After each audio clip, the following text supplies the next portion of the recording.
Hi friends, welcome back to the internet cafe YouTube channel. இன்றைக்கி வந்து நம்ம என்ன வீடியோ பார்க்க போகிறோம்னு பார்த்தீங்கன்னா, ரேஷன் கார்டு வந்து இல்லாதவங்களுக்கு வந்து எப்படி நிதியுதவி வந்து வாங்குறது அப்படின்னு சொல்லிட்டு இந்த வீடியோவில் பார்க்க போகிறோம். அதாவது இதுக்கு முன்னாடி ஒரு வீடியோ போட்டிருந்தோம். உங்களுக்கு வந்து ₹1000 வந்து உங்களுடைய ரேஷன் கார்டுக்கு வந்து வந்துருச்சா இல்லையாங்கிறது வந்து எப்படி செக் பண்ணுறதுன்னு சொல்லிட்டு அந்த வீடியோ பார்த்துட்டு இந்த வீடியோ பாருங்கள். அப்போ தான் உங்களுக்கு வந்து கொஞ்சம் புரியும்.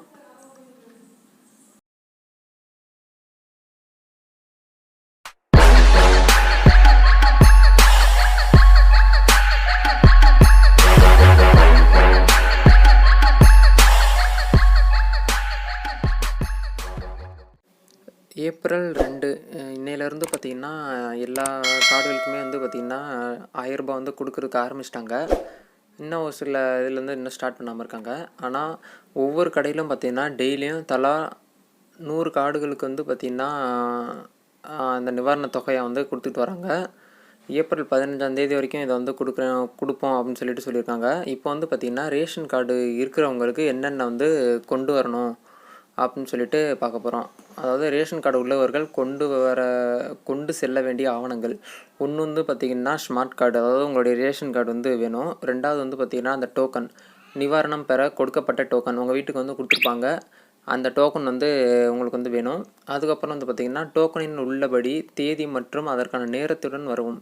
அந்த டோக்கன்லேயே மென்ஷன் பண்ணியிருப்பாங்க. இந்த டேட்டில் தான் நீங்கள் வந்து வரணும், இந்த டைமில் தான் வரணும் அப்படின்னு சொல்லிட்டு மென்ஷன் பண்ணியிருப்பாங்க. இதுபடி நீங்கள் வந்து போனீங்கனாலே அந்த ₹1000 அதுக்கு தகுந்த மாதிரி அரிசி, பருப்பு, ஆயில் இந்த மாதிரி எல்லாமே வாங்கிட்டு வந்துட முடியும். அதுக்கடுத்து ரேஷன் கார்டு இல்லாதவங்களுக்கு வந்து என்ன நீங்கள் கொண்டு போகணும் அப்படின்னு சொல்லிட்டு பார்க்க போகிறோம். ரேஷன் கார்டு வந்து இல்லாதவங்க கொண்டு செல்ல வேண்டிய ஆவணங்கள் என்னென்னு பார்த்தீங்கன்னா, அந்த ரேஷன் கார்டில் இப்போது எக்ஸாம்பிளுக்கு ரேஷன் கார்டில் 4 பேர் இருக்கீங்க. அந்த கார்டில் அது வந்து யாராவது ஒருவருடைய ஆதார் அட்டை, அதாவது அவங்களுடைய ஆதார் கார்டு எடுத்துகிட்டு போயிட்டு, ரெண்டாவது வந்து அந்த ஸ்மார்ட் கார்டில் வந்து மொபைல் நம்பர் வந்து லிங்க் பண்ணியிருப்பீங்க பார்த்தீங்களா, அந்த மொபைல் நம்பரையும் கையில் கொண்டு போகணும். அதுக்கான ஓடிபி வரும். அந்த மொபைலுக்கு ஓடிபி வச்சு தான் நீங்கள் வந்து அந்த நிவாரணத் தொகை வந்து உங்களுக்கு வந்து கொடுப்பாங்க. இந்த 2 இருந்தாலே போதும். நீங்கள் வந்து அந்த ₹1000 அதுக்கு தகுந்த மாதிரி அரிசி, பருப்பு இதெல்லாம் வந்து வாங்கிட்டு வந்துடலாம். மறுபடியும் சொல்கிறேன், அந்த உங்கள் ஸ்மார்ட் ரேஷன் கார்டில் வந்து எத்தனை நபர் இருக்கீங்களோ அது யாராவது ஒருவர் போனால் போதும். அப்பா, அம்மா, குழந்தைங்க, யாராவது பசங்க, பொண்ணுங்க யார் வேணாலும் போகலாம். அதில் ஒருவருடைய ஆதார் கார்டையும் அந்த லிங்க் பண்ண மொபைல் நம்பரையும் கையில் எடுத்துகிட்டு போய்க்கோங்க. அதுக்கான ஓடிபியும் வரும். ஓடிபி நீங்கள் சொன்னால் தான் உங்களுக்கு வந்து அமௌண்ட் வந்து கொடுப்பாங்க.